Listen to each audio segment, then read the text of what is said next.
Aprendamos juntos en casa. Martes 25 de agosto. Tema a tratar: estructura del relato de terror. Bienvenidos, estudiantes. Buenos días, chicos, bienvenidos a nuestra hora de lengua y literatura. Ya estamos en nuestra tercera hora de lengua, ¿verdad?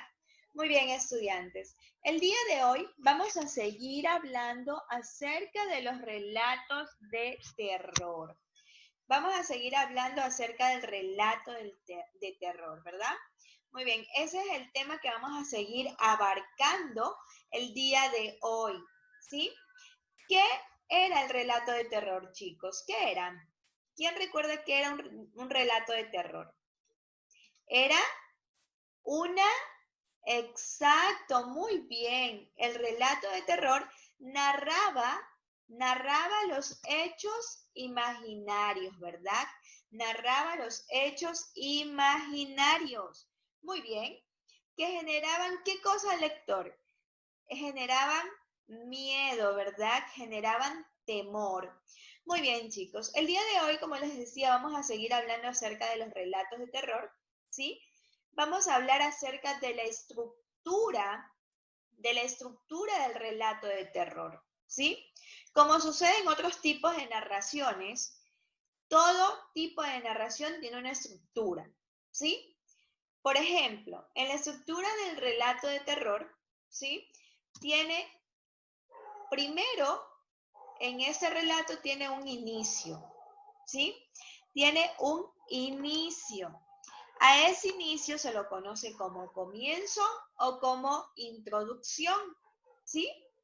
Donde se presentan a los personajes, donde se visualiza el lugar y el principio de lo que se va a realizar este relato, ¿sí? Adicional a esto, continuamos con la estructura, tiene un nudo o un desarrollo del relato, ¿sí? En este nudo o desarrollo es donde se realizan todos los sucesos del relato, ¿sí? Todo lo que se va a realizar o lo que se va a interpretar en este relato. Muy bien, la historia, toda la historia comienza aquí a desenvolverse, ¿sí? Hasta llegar al lugar del cierre, ¿sí? Hasta llegar al final. ¿Qué sería el desenlace? Que es el momento donde se termina el conflicto, ¿sí? Muy bien, chicos. Adicional a esto, de nosotros tener esta estructura, porque la estructura viene primero de un inicio, de un nudo y de un desenlace en cada relato, ¿verdad? Adicional a esto, tenemos algunos recursos frecuentes en los relatos clásicos de terror, que son los siguientes. Por ejemplo, los espacios desolados, ¿sí? Espacios desolados y fantasmales, como por ejemplo castillos, prisiones, ¿sí? Y cementerios.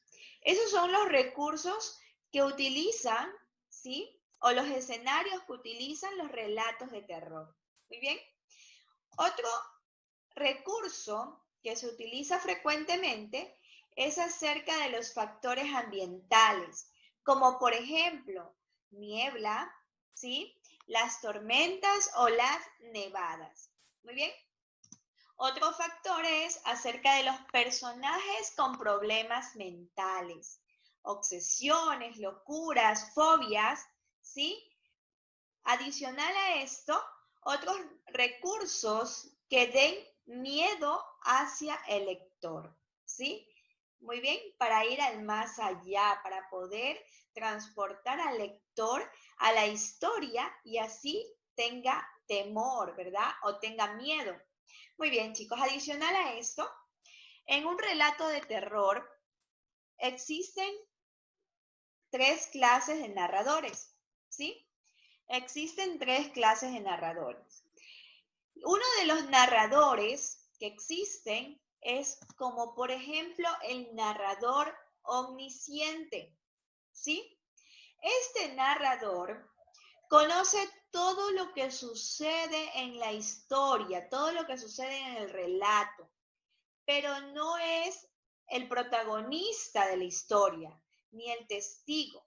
Habla sobre los personajes que actúan en este relato, ¿sí? Adicional a eso tenemos el narrador, uno de los narradores que es el narrador testigo. ¿Qué hace este narrador? Este narrador cuenta la historia sobre lo que vio, ¿sí? Sobre todo lo que observa en una historia, todo lo que observa en un relato. Muy bien. Tenemos también otra clase de narrador que es el narrador protagonista, ¿sí? El narrador protagonista. ¿Qué hace este narrador? Este narrador cuenta en primera persona la historia, ¿sí? Es decir, como personaje principal del relato o personaje principal del cuento, ¿sí? Eso es lo que realizan estos tres tipos de narradores. Muy bien, perfecto, chicos. Adicional a esto, vamos a realizar, por favor, vamos a realizar la siguiente página que les voy a indicar del libro, ¿sí? Van a realizar, por favor, la página número, actividad en casa, página número 63. Actividad en casa de nuestro libro de lengua y literatura, página número 63, ¿sí? En la página número 63 van a desarrollar sus conocimientos y creatividad, ¿sí? Van a desarrollar sus conocimientos y creatividad, ¿sí? Leyendo el texto y respondiendo las preguntas que están en el literal A, B y C, ¿sí? Tienen que leer este texto y luego van a responder estas tres preguntas. Asimismo, en la segunda pregunta nos dice identificar cuáles son los siguientes temas del relato de terror. Entonces allí tienen que identificar, pueden escoger cualquiera de esas cuatro opciones que están allí. Muy bien, pueden escoger cualquiera de esas cuatro opciones y la pregunta número 3, ¿sí? Que dice selecciona una película de terror y explica cómo se presenta en ellas los elementos y temas propios de los relatos de terror. Hazlo en tu cuaderno. Eso de allí lo vamos a realizar en el cuaderno, alguna película de terror que ustedes la hayan visto, ¿sí? La van a escribir el nombre de esa película y van a explicar cuáles son los elementos que usaron aquí, ¿sí? ¿Cuáles son los elementos más frecuentes que usaron en esto de aquí o los recursos más frecuentes, que usaron en ese relato de terror? Eso ahí lo van a hacer en su cuaderno. Muy bien, chicos. Perfecto. Entonces, esto de aquí es todo por el día de hoy, estudiantes. Nos vemos en la siguiente clase, ¿sí? En la siguiente clase que nos toca sociales, ¿sí? Hasta luego, chicos. Nos vemos en la siguiente hora. Gracias por la atención prestada.